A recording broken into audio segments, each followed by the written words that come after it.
नमस्कार, खरी खरी में आप सभी का स्वागत है। मैं हूं आंचल। झारखंड में बड़ा खेल हुआ है और अब एक और बड़ा खेल होने की जो है आशंका जताई जा रही है। बताया जा रहा है कि झारखंड में बीजेपी बड़ा खेल करने की तैयारी में है। क्या कुछ है बीजेपी का खेल, ये आपको आगे बताएंगे, लेकिन उससे पहले आपको बताते हैं कि किस तरीके से जेएमएम ने भी पूरी तैयारी कर ली है और इसके साथ ही झारखंड बंद का भी आह्वान कर दिया गया है। इसके साथ ही तमाम तरह की जो रणनीति है वो तैयार की जा रही है जेएमएम की तरफ से। और इसके साथ ही जिस तरीके से अभी तक वहां पर नई सरकार, एक तरीके से जो शपथ ग्रहण नहीं हुआ है, उसको लेकर भी सवाल खड़ा हो रहा है। कांग्रेस समेत तमाम विपक्षी दल अब हमलावर हो गए हैं बीजेपी सरकार पर और राज्यपाल पर भी सवाल उठ रहे हैं।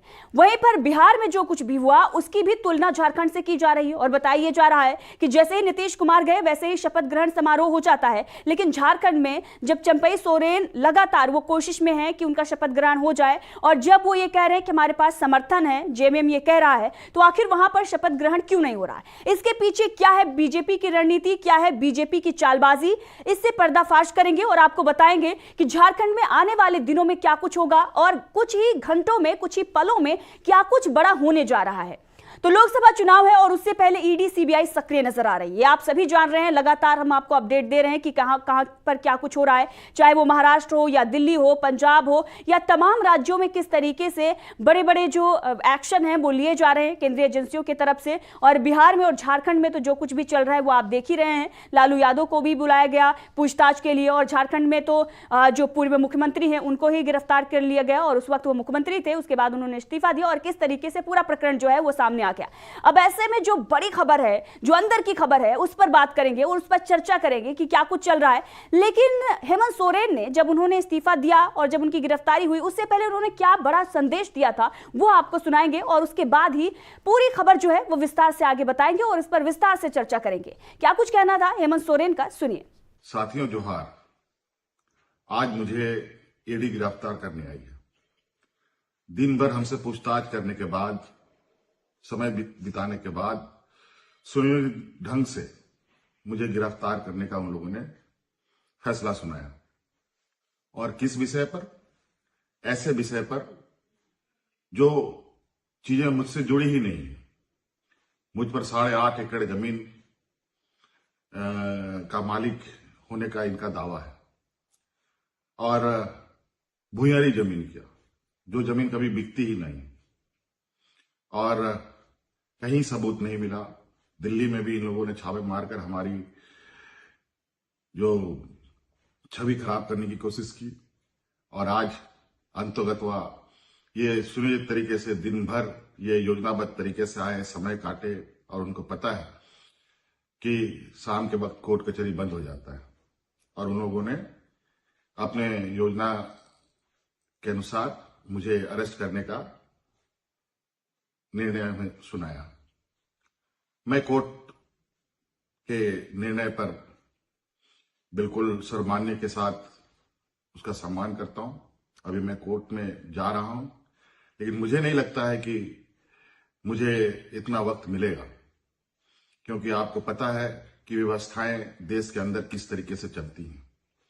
आज एक लोकप्रिय सरकार, एक आदिवासी अपने ताकत के बल पर जीतकर सरकार बनाकर राज्य की जनता का सेवा कर रहा था।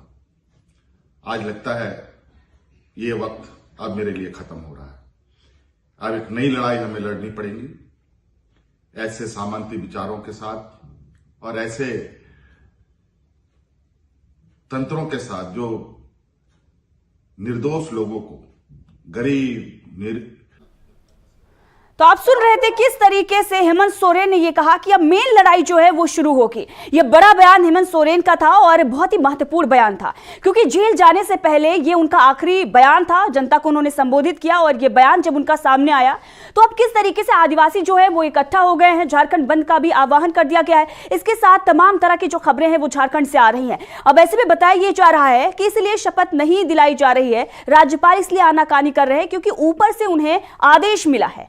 बताया तो यह भी जा रहा है कि बीजेपी झारखंड में बड़ा खेल करने की तैयारी में है।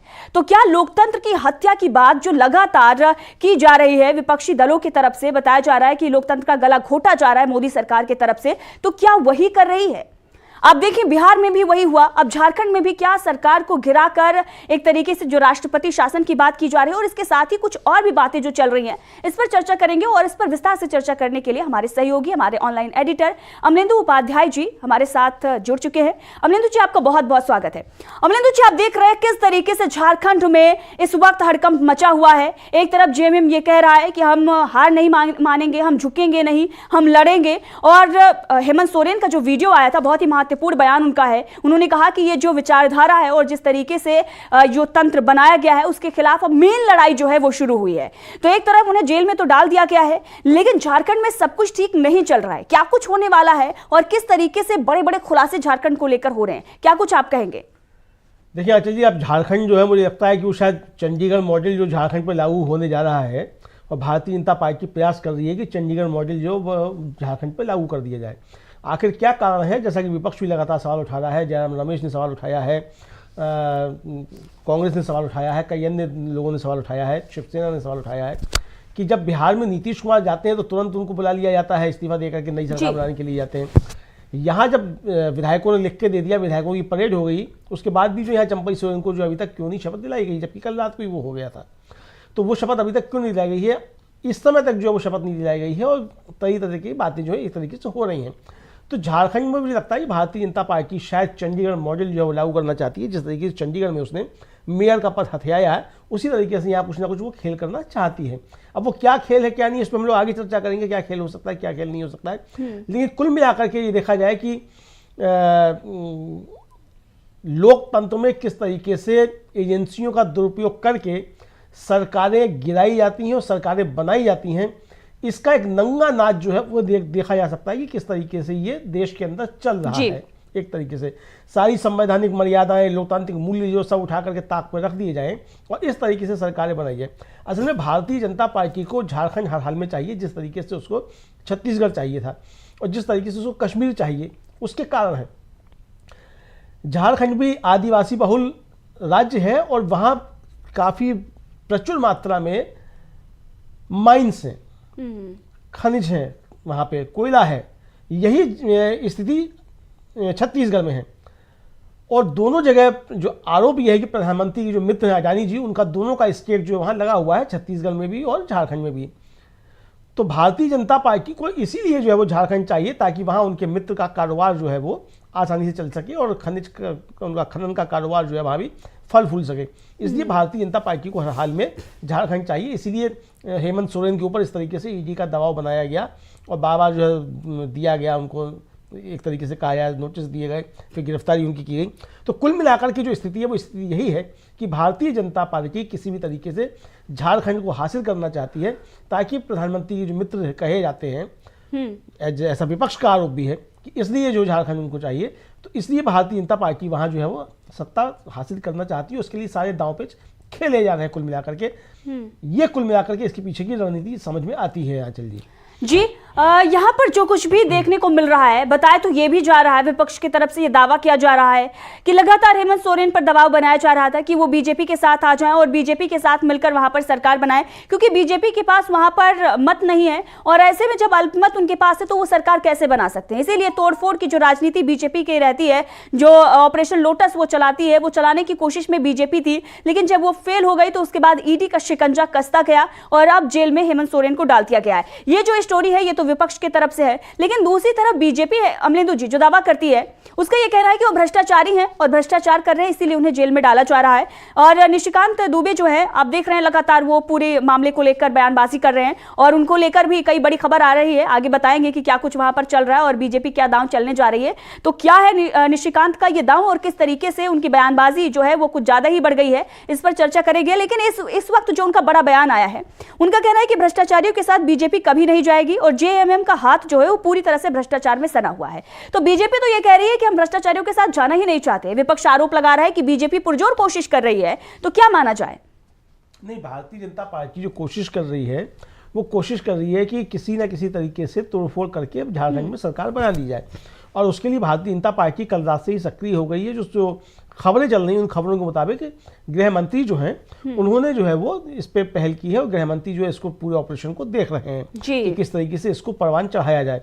अब वो किस तरीके से चलता है परवान, कोई टूट फूट होती है, झारखंड मुक्ति मोर्चा में तो कोशिश की जाती है, कांग्रेस में की जाती है, किसकी की जाती है वो देखा जाएगा, क्योंकि कांग्रेस अकेले कांग्रेस में भी तोड़फोड़ करने से भारतीय जनता पार्टी को कोई लाभ होने वाला नहीं है कुल मिलाकर के। तो ये किस तरीके की तोड़फोड़ होगी या क्या किया जाएगा, या सरकार बनवा दी जाएगी, शपथ करा दी जाएगी भारतीय जनता पार्टी के किसी नेता को, उसके बाद जो है फिर वो सदन से उनको निलंबित कर दिया जाएगा सांसदों को विश्वास मत से पहले, क्या भारतीय जनता पार्टी रणनीति अपनाती है एक अलग का मसला क्या हो सकता है।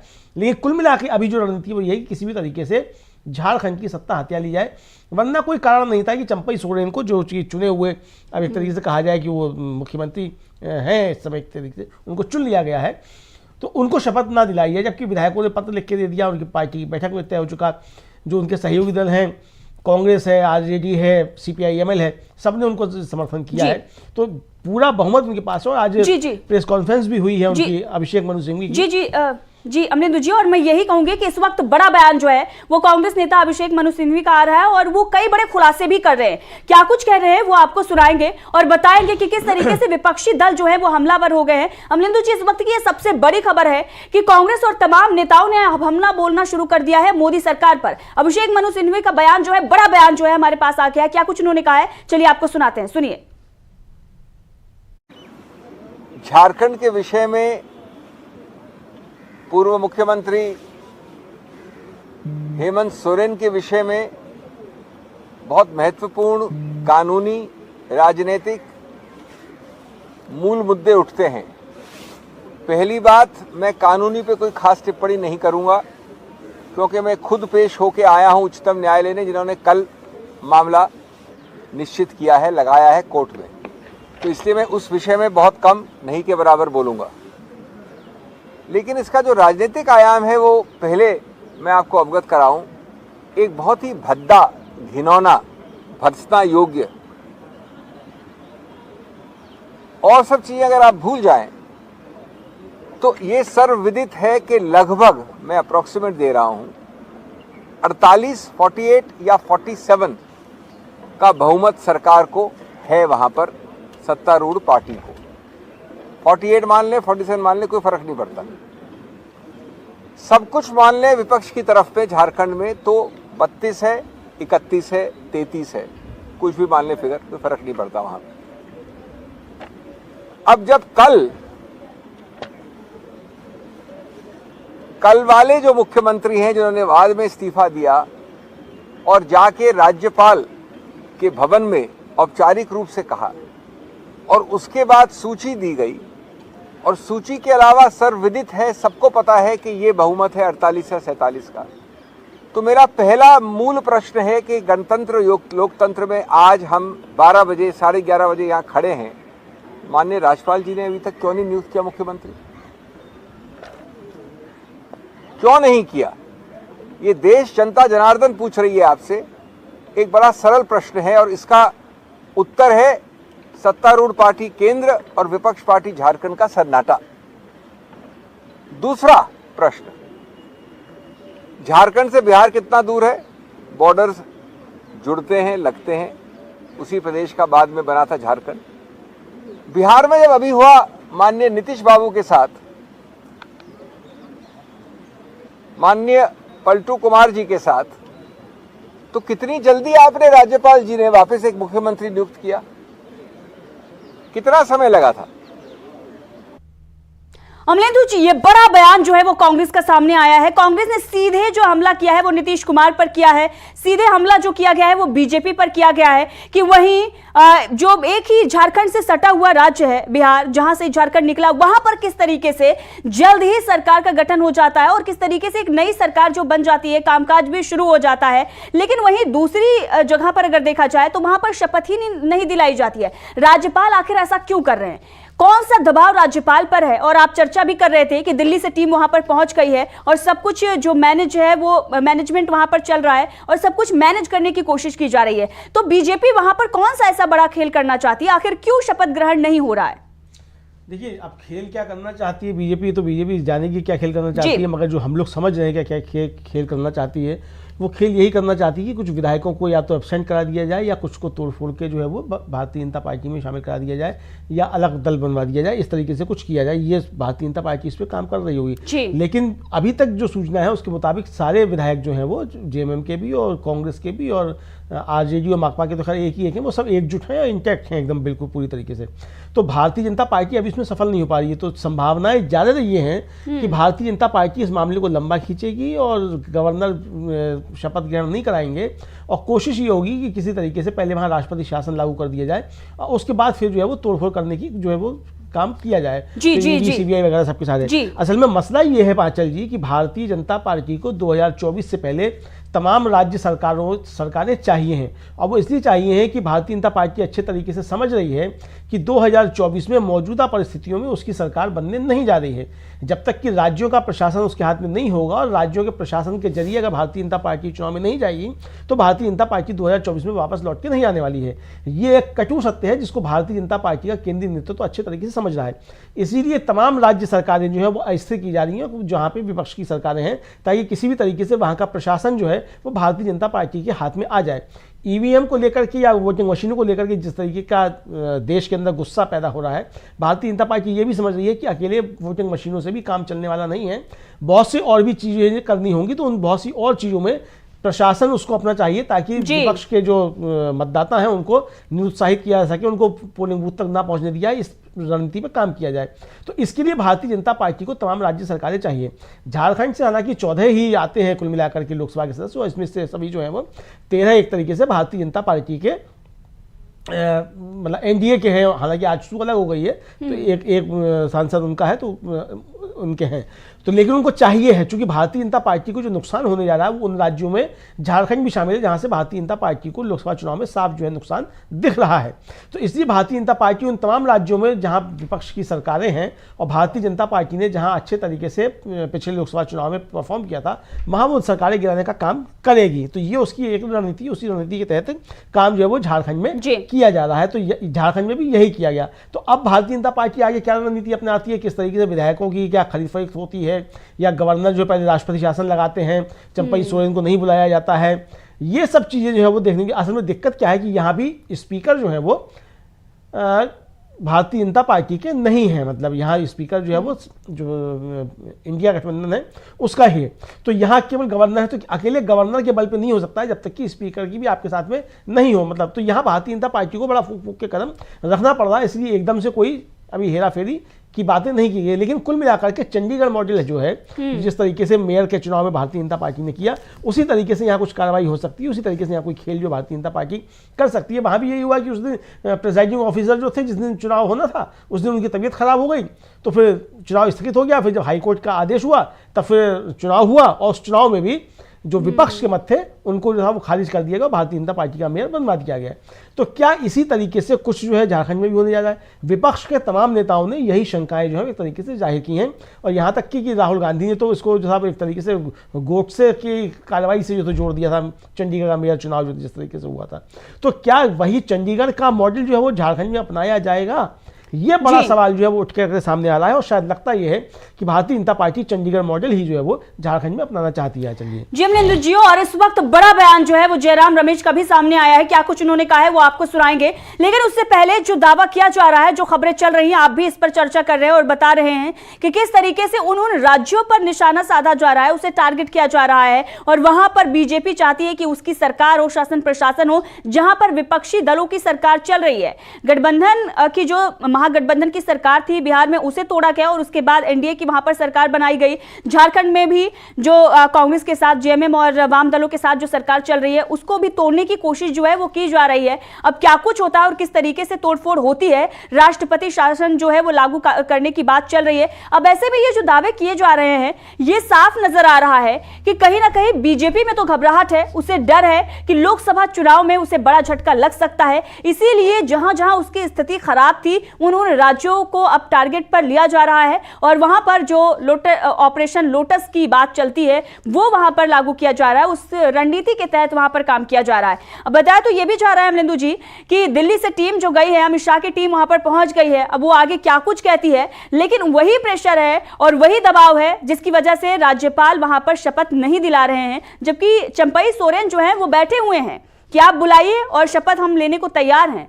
और ये लड़ाई जो है वो मेन लड़ाई लड़ने की बात जो है जेएमएम की तरफ से की जा रही है, हेमंत सोरेन की तरफ से की जा रही है। तो एक तरीके से जो स्थिति बनी हुई है उस पर पूरी दुनिया की निगाहें टिकी हुई हैं कि जिस लोकतंत्र की हम बात कर रहे हैं, आज भारत में क्या कुछ हो रहा है, चुनी हुई सरकारों को किस तरीके से गिराया जा रहा है। और इस पर विपक्ष के जो नेता है तमाम तरह से वो बयान दे रहे हैं। राहुल गांधी, प्रियंका गांधी और बड़े बड़े दिग्गजों का इस पर बयान आ गया है। मल्लिकार्जुन खड़गे ने भी इस पर बयान दिया है। उन्होंने क्या कुछ कहा है वो आगे आपको सुनाएंगे। सबसे पहले जयराम रमेश का जो बयान आया है बहुत ही महत्वपूर्ण बयान है, इसलिए सबसे पहले उनका बयान सुनाते हैं, सुनिए। और अब जो चंपई सोरेन है उनको एक नेता वहां पर चुना गया, इस पूरे प्रकरण को कैसे देखते हैं? ये तो बिल्कुल नरेंद्र मोदी और अमित शाह की उत्पीड़न और प्रतिशोध की राजनीति है। मैंने बार बार कहा है, कांग्रेस पार्टी ने संसद के अंदर भी कहा है, मोदी सरकार के दो भाई हैं, ईडी और सीबीआई, और ईडी और सीबीआई का दुरुपयोग भारी तरीके से हो रहा है। राहुल जी के खिलाफ हुआ, ममता जी के मंत्रियों के खिलाफ हो रहा है, स्टालिन साहब के मंत्रियों के खिलाफ हो रहा है, केजरीवाल के खिलाफ हो रहा है, हेमंत सोरेन के खिलाफ हुआ है। तो ये बिल्कुल साफ है कि मोदी और शाह ईडी और सीबीआई का भारी दुरुपयोग कर रहे हैं ताकि उनके जो राजनीतिक विरोधी हैं उनको परेशानी में डालें और ऐसा एक माहौल पैदा करें कि देखिए सब लोग ईडी और सीबीआई में फंसे हुए हैं। ये बिल्कुल एक षड्यंत्र है, एक रणनीति है और ये बिल्कुल राजनीति के खिलाफ है, लोकतांत्रिक राजनीति के खिलाफ है, संविधान के खिलाफ है। पर हम इसके खिलाफ लड़ेंगे और हम पीछे हटेंगे नहीं, हम डरे नहीं हैं। जो धमकाते हैं वो डरे हुए हैं और धमकी प्रधानमंत्री और गृह मंत्री दे रहे हैं क्योंकि वो डरे हुए हैं कि इंडिया गठबंधन मजबूत होगी और 2024 के चुनाव में वो हारेंगे। जब वो हारेंगे उनके खिलाफ ईडी और सीबीआई जरूर चलाया जाएगा।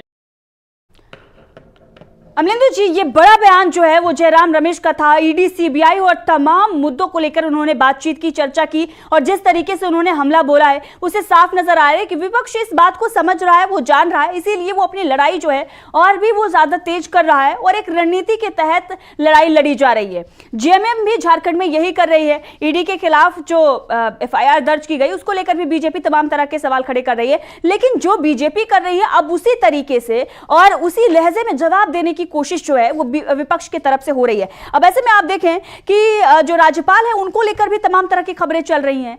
बताइए जा रहा है कि इतने घंटे हो गए हैं और अभी तक आखिर राज्यपाल जो है वो क्यों नहीं शपथ के लिए बुला रहे हैं, उनको लेकर भी तमाम तरह की खबरें चल रही हैं। अमलेंदु जी, क्या कुछ कहेंगे? एक तरफ विपक्ष जो है वो हमला बोल रहा है, अब ऐसे में राज्यपाल जिन पर इतनी टिप्पणियां हो रही हैं, आलोचना हो रही है, आखिर वो इस पर कोई भी जवाब क्यों नहीं दे रहे हैं? नहीं, देखिए, चंडीगढ़ मॉडल की जो मैंने बात की, कहीं ऐसा ना हो कि राज्यपाल महोदय जो हैं उनकी तबीयत खराब हो जाए, वो कहीं अस्पताल में भर्ती हो जाए अभी शपथ दिलाने से पहले चंपई सोरेन को, ताकि फिर मामला लटक जाए, उसके बाद फिर कहा जाए कि देखा ठीक है देखा जाएगा। क्योंकि जिस तरीके से पिछले दिनों जो हेमंत सोरेन के ऊपर जो थी, जब चुनाव आयोग की रपट आई तो उसको भी दबा के राज्यपाल बैठ गए थे। काफ़ी दिनों मालूम ही नहीं पड़ा था कि वो रपट में है क्या, चुनाव आयोग ने क्या सिफारिश की है क्या नहीं है, उसको दबाए बैठे रहे थे गवर्नर जो थे कुल मिला के। तो अभी इस तरीके की कुछ हो रहा है। देखिए, असल में मसला क्या है कि भारतीय जनता पार्टी ने सोचा ये था कि हेमंत सोरेन जब सत्ता छोड़ेंगे तो वो अपनी पत्नी कल्पना सोरेन को जो है वो मुख्यमंत्री बना देंगे। और ये जो थी वो मीडिया में खबरें भी खूब चलवाई गई कि कल्पना सोरेन जो चुनी जा रही हैं और बैठक में मौजूद हैं, उनको किया जा सकता है। लेकिन हेमंत सोरेन ने बहुत समझदारी के साथ जो था वो चंपई सोरेन को बनवा दिया अपने विधानमंडल दल का नेता, यानी मुख्यमंत्री अब चंपई सोरेन बनेंगे। भारतीय जनता पार्टी सोच रही थी कि कल्पना सोरेन को बनाया जाएगा तो जेएमएम को तोड़ दिया जाएगा। वो भारतीय जनता पार्टी की प्लानिंग जो थी वो हेमंत सोरेन ने एकदम से तोड़ दी। और इतना ही नहीं बल्कि जेल जाने से पहले जो था उन्होंने कह दिया कि मैं झुकूंगा नहीं किसी भी तरीके से, मैं इनसे लड़ता रहूंगा, हमारी लड़ाई इनके खिलाफ जारी है। यानी अब झारखंड में एक नया मोर्चा भारतीय जनता पार्टी के खिलाफ खुल गया है। दूसरा एक संदेश जो पूरे देश भर के अंदर आदिवासियों के बीच जा रहा है कि आदिवासियों आदिवासियों की अकेली पार्टी जो थी वो सरकार में थी, जहां जिस राज्य में वहां भारतीय जनता पार्टी एक आदिवासी मुख्यमंत्री और आदिवासी पार्टी को सरकार से हटा करके खुद सरकार में बनाने जा रही है। यानी भारतीय जनता पार्टी आदिवासी विरोधी है और ये तमाम आदिवासी जो है वो इसको लेकर के ट्वीट कर रहे हैं। आप देखिए कि आदिवासियों के जो ट्विटर हैंडल है वो किस तरीके से भारतीय जनता पार्टी को इस समय कोस रहे हैं ट्विटर पर। आप देखिए झारखंड के मसले को लेकर के, तो भारतीय जनता पार्टी जो इसी तरीके से वहां कुल मिलाकर के फंसती हुई दिखाई पड़ रही है। अब जो भारतीय जनता पार्टी जिस मॉडल पे काम कर रही है, जो चंडीगढ़ मॉडल बार जिसको मैं कह रहा हूँ चंडीगढ़ मॉडल, भारतीय जनता पार्टी उसी पे काम करना चाहती है। आखिर क्या वजह है कि गवर्नर ने अभी तक नहीं बुलाया? या तो आप कोई कारण बताइए भाई, या तो आप कहिए उनसे चंपई सोरेन से भाई ठीक है आप अपने विधायकों की परेड कराइए, तो अपने विधायकों की परेड करा देंगे आपके सामने। सुप्रीम कोर्ट का बाकायदा ये आदेश है कि गवर्नर को पहले सरकार बनाने के लिए कोई भी कदम उठाने से पहले जो है वो संभावनाएं तलाशी जानी चाहिए कि वहां क्या संभावनाएं हैं। तो पहली संभावना जिसका दावा है उस दावे को आप क्यों नहीं बुला रहे हैं? कोई दूसरा दावा भाई सरकार बनाने का आया नहीं है। जब दूसरा दावा सरकार बनाने का आया नहीं है, उस जो गठबंधन था उसने सिर्फ अपना नेता बदला है, उससे किसी सहयोगी दल ने समर्थन भी वापस नहीं लिया है। तो यानी सरकार के अविश्वास क्या उसका अल्पमत में आने का कोई सवाल नहीं है कि सरकार जो अल्पमत की सरकार आ गई है इसलिए आप गवर्नर हीला हवाली कर रहे हैं। जी अमरिंदर जी, और इस वक्त निशिकांत दुबे का एक बड़ा बयान सामने आया है और बीजेपी की जो प्रतिक्रिया है वो सामने आई है और बताया तो ये भी जा रहा है कि निशिकांत दुबे को मुख्यमंत्री बनाने की एक तरीके से प्लानिंग बीजेपी कर रही है। अब वो मुख्यमंत्री बन पाते हैं, तोड़फोड़ हो पाती है झारखंड में या नहीं, ये आगे का मसला है। लेकिन अमरिंदर जी देखिए, निशिकांत दुबे जो है वो लगातार इस पूरे मामले पर बयानबाजी कर रहे हैं और जिस तरीके से उन्होंने सदन में जो कुछ भी किया है, और आप देख रहे हैं कि अडानी पर जब सवाल पूछा गया तो उसके बाद बहुत ही प्रमुखता से अगर कोई नेता सामने आया था तो वो निशिकांत दुबे थे। और सभी को पता है कि महुआ मोइत्रा और निशिकांत दुबे के बीच में जो कुछ भी हुआ और उसके बाद मामला कितना आगे बढ़ा और उनकी सांसदी भी चली गई। तो ऐसे में निशिकांत दुबे जो है वो बहुत ही फेवरेट नजर आ रहे हैं और अंदर खाने खबर ये चल रही है कि मुख्यमंत्री वही बन सकते हैं क्योंकि बहुत अच्छे से पक्ष भी वो रख लेते हैं और जो पहले के मामले हैं उससे नजर आ रहा है। अब ऐसे में निशिकांत दुबे ये कह रहे हैं कि मुख्यमंत्री हेमंत सोरेन जी को अब राज्यपाल महोदय की याद आ रही है। मुख्यमंत्री आवास से सभी विधायकों को 5 बस में बैठाकर राजभवन भेजने की तैयारी है। यह बड़ा बयान निशिकांत दुबे का आया है। क्या कहेंगे अमरिंदर जी, जिस तरीके से आप ये कह रहे हैं कि राज्यपाल की याद आ रही है और विधायकों को बस में भेजकर राजभवन भेजने की तैयारी भी चल रही है, तो अब इससे ये साफ पता चल रहा है कि जेएमएम भी बड़ी रणनीति के साथ आगे बढ़ रहा है और वो भी पूरी प्लानिंग जो है वो कर रहा है। नहीं, जेएमएम जो पूरी प्लानिंग कर रहा है, पूरा इंडिया गठबंधन झारखंड में एकजुट हो गया है जी। और वहाँ ये प्लानिंग है कि भाई जिस तरीके से उन्होंने चंडीगढ़ में किया, ये चंडीगढ़ प्लान जो है भारतीय जनता पार्टी का, इसको झारखंड में लागू नहीं होने देना है। जो मैं कह रहा था कि विधायकों की परेड वाली, यानी अब कोई ऑप्शन छोड़ा ही नहीं जाएगा गवर्नर के सामने कि आप ना करें, या सब विधायकों की जब ले जाके परेड करा दी जाएगी गवर्नर के सामने, फिर गवर्नर किस तरीके से कोई दूसरा जो है किसी को बुला पाएंगे या भारतीय जनता पार्टी अपना दावा पेश कर पाएगी। तो ये जो बड़ा खेल है जो भारतीय जनता पार्टी करना चाह रही थी, उस भारतीय जनता पार्टी के खेल को एक तरीके से कहा जाए अभी जो है फिलहाल जो है वो इंडिया गठबंधन ने फेल कर दिया है और सारे विधायकों को एकजुट करके, अब तो इसका मतलब ये कहा जा रहा है कि अभी तो थोड़ी देर पहले निशिकांत दुबे तो कह रहे थे कि 18 विधायक इनके गायब हैं, जेएमएम के इनके पास 18 विधायक कम हैं और केवल 30 विधायक बचे हैं। अब बता रहे हैं निशिकांत दुबे की विधायकों की जो परेड कराई जा रही है, 5 वर्षों में विधायकों को जो है राज्यपाल के पास ले जाया जा रहा है। यानी कि कुल मिलाकर के भारतीय जनता पार्टी जो थी वो फर्जी हवा बना करके कि विधायक गायब है या क्या है, वो अपना दावा पेश करना चाहती थी। निशिकांत दुबे का ये बयान आते ही कि भारतीय की जेएमएम के पास जो 30 विधायक हैं, जेएमएम ने इसकी तैयारी पहले ही कर रखी थी और ये पहले से आवाज होगा कि ये भारतीय जनता पार्टी कर क्या सकती है, तो उन्होंने सारे विधायकों को अपनी परेड कराने की तैयारी कर ली।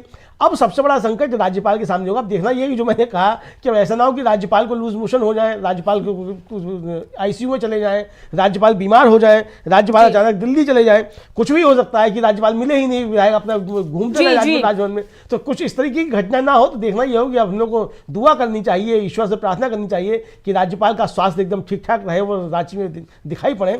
फिलहाल राज्यपाल कहाँ है, ये बड़े सवाल उठ रहे हैं कि राज्यपाल जो है वो है कहाँ, आखिर वो गवर्नर जो है वो मिल क्यों नहीं रहे चंपई सोरेन से, चंपई सोरेन जब वहां बैठे हुए हैं। जी हाँ जी अमरिंदर जी, और हम लगातार इस बात की चर्चा कर रहे थे कि बड़ा खेल जो है वो झारखंड में होने जा रहा है। तो बीजेपी एक तरफ प्लानिंग कर रही थी और दूसरी तरफ उसकी प्लानिंग को पूरी तरीके से ध्वस्त कर दिया गया है, क्योंकि चर्चा यही चल रही थी कि विधायकों को खरीदा जाएगा और उसके बाद वहां पर राष्ट्रपति शासन लगाकर और उसके बाद बीजेपी जो है वो दावा पेश कर सकती है, वो सरकार वहां पर बना सकती है। इस तरह की खबरें चल रही थी और लगातार इस पर चर्चाएं चल रही थी। लेकिन अब एक बड़ी रणनीति के तहत जो विपक्ष है और केंद्र में विपक्ष और वहां पर जो सरकार में है, चाहे वो कांग्रेस हो या वाम दल हो या इसके साथ ही जेएमएम हो, उनके विधायकों ने भी अब पूरी प्लानिंग जो है वो कर ली है और वो भी उन्होंने भी एक साफ कह दिया है, जिस तरीके से उनके लीडर जो कह रहे हैं कि लड़ेंगे और डटे रहेंगे, हम झुकेंगे नहीं और डरेंगे नहीं, तो उन्होंने भी ठान लिया है कि बिकेंगे नहीं।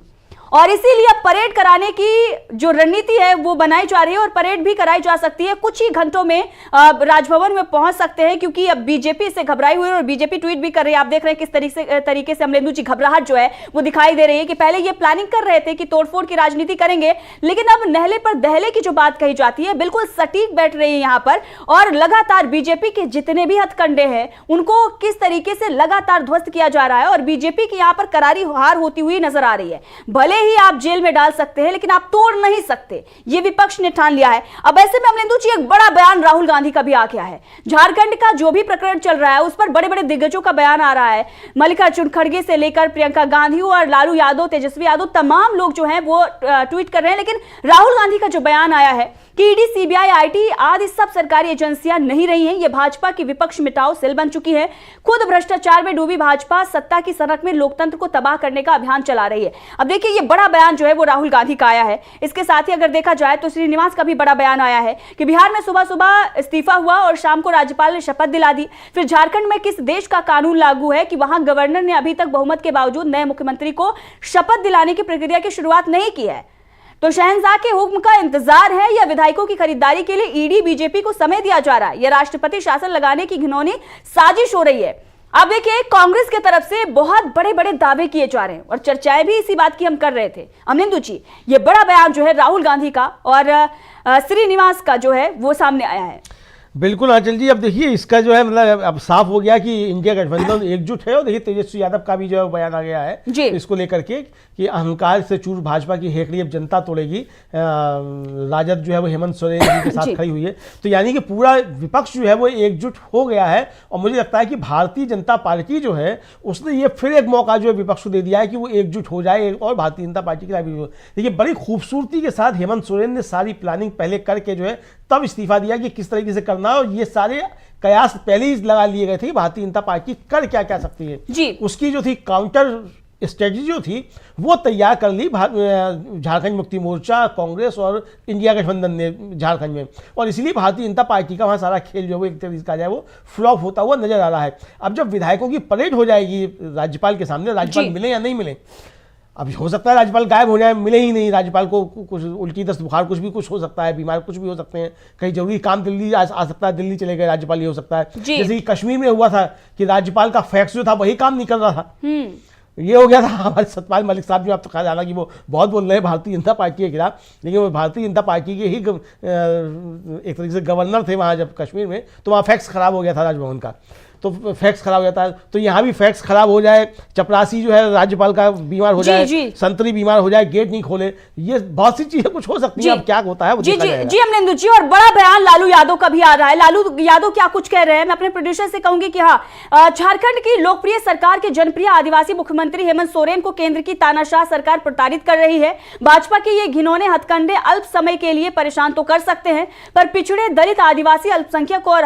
हाशियों पर रहने वाले समूहों के संकल्प और महत्वाकांक्षाओं को पराजित नहीं कर सकते। भाजपा का डर जगजाहिर है और जनता भी ये बात अब समझ चुकी है कि हम मजबूती के साथ हेमंत सोरेन के साथ हैं। तो ये बड़ा बयान जो है वो लालू यादव का आ रहा है। अमलेंदु जी, आप देख रहे हैं कि विपक्ष के सभी नेता जो हैं वो लगातार बीजेपी पर हमला बोल रहे हैं। अब ऐसे में वो लोग भी जो सवाल उठा रहे थे कि हेमंत सोरेन 40 घंटे तक गायब क्यों हो गए, दिल्ली में जब ईडी आई छापेमारी कर रही थी तो वो वहां पर उनके सामने पेश क्यों नहीं हुए, अब उन लोगों को समझ में आ रहा होगा कि जो रणनीति की बात कही जा रही थी, और हमने यहीं पर खरी में ही हमने जब चर्चा की थी अमलेंदु जी, और हमने जेएमएम के नेता का बयान सुनाया था मनोज का, और वो ये साफ कह रहे थे कि एक रणनीति के तहत हम आगे बढ़ रहे हैं। तो ये वही रणनीति थी जो वो 40 घंटे के लिए वो गायब हुए, उन्होंने पूरा काउंटर जो है प्लान बना लिया कि क्या कुछ बीजेपी कर सकती है और उसके बाद हमें क्या करना है। कल्पना सोरेन का नाम तो चल रहा है, लेकिन हमें यहां पर ऐसा चेहरा रख देना है जिसके बाद बीजेपी के जितने भी मंसूबे हैं वो ध्वस्त हो जाएं और वो नजर भी आए। अब किस तरीके से बीजेपी को समझ में नहीं आ रहा है कि वो करे तो क्या करे।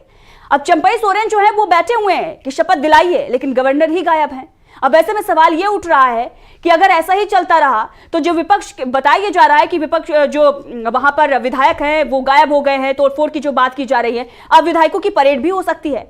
तो देखिए अमलेंदु जी, कितनी खूबसूरती के साथ जो आप कह रहे थे, विपक्ष ने पूरी रणनीति तैयार कर ली है और वहां जो सरकार चल रही है अभी, और चंपई सोरेन को वो आगे कर रही है मुख्यमंत्री बनाने के लिए, जो है उन्हें चुना गया है, लेकिन उन्हें शपथ नहीं दिलाई जा रही है और बीजेपी को वहां बड़ी मात मिल रही है और विपक्ष के नेता जो हैं वो भी लगातार साथ दे रहे हैं और ये अब रणनीति समझ में आ गई होगी, जिस रणनीति की बात जेएमएम कर रहा था।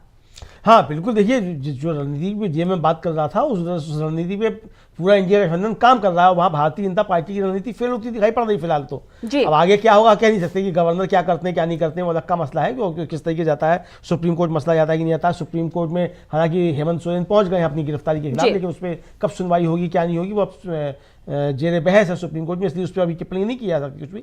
लेकिन यहाँ जो सरकार गिराने और का जो खेल भारतीय जनता पार्टी खेल रही है, ये मुझे लगता है कि ये अभी तक जो है भारतीय जनता पार्टी उसमें कामयाब नहीं हो पाई है और इसकी पहले ही तैयारी जो है वो हेमंत सोरेन ने कर ली थी कि ये जो किस तरीके से सरकार गिरा सकते हैं और क्या खेल ये कर सकते हैं। और इसलिए बहुत मजबूती के साथ हेमंत सोरेन का आखिरी जो ट्वीट है जेल जाने से पहले का, जिसमें वो हाथ हिला रहे हैं गाड़ी में बैठ करके, उसमें वो साफ कह रहे हैं कि मैं लड़ूंगा और ये लड़ाई अब शुरू हुई है। तो यानी कि लड़ाई जो है वो भारतीय जनता पार्टी के लिए तैयार है।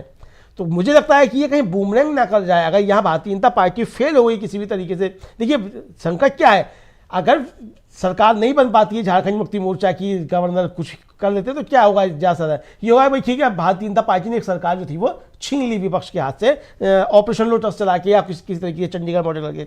लेकिन अगर भारतीय जनता पार्टी इसके बावजूद अगर सरकार नहीं बना पाती है झारखंड में इतना सब करने के बावजूद, तो यहाँ जो सबसे बड़ा जो सेटबैक होगा वो भारतीय जनता पार्टी के लिए होगा कि सारे दांव चलने के बाद भी भारतीय जनता पार्टी झारखंड में सरकार नहीं बना पाई। आपने हेमंत सोरेन को जेल भी भेज दिया, आपने विपक्ष को तोड़ने की कोशिशें भी की, आपने विधायकों की खरीद फरोख्त करने की भी कोशिश की, उसके बावजूद अगर आप जो है वो सरकार नहीं बना पाते हैं, इसका मतलब कि आपको कहीं ना कहीं बहुत ज्यादा परेशानी है और कुल मिलाकर के आपका 2024 में सत्ता में आपकी वापसी नहीं हो रही है, ये आपका यकीन पुख्ता होता जा रहा है। खासतौर से जो प्रधानमंत्री दावा करते हैं अकेले सब पे भारी, वो प्रधानमंत्री एक अकेले जो है वो बहुत ज्यादा निपट अकेले होते जा रहे हैं। जी जी जी जी जी अमलेंदु जी, आपका बहुत बहुत धन्यवाद इस मुद्दे पर विस्तार से चर्चा करने के लिए और धन्यवाद हमारे तमाम दर्शकों का भी।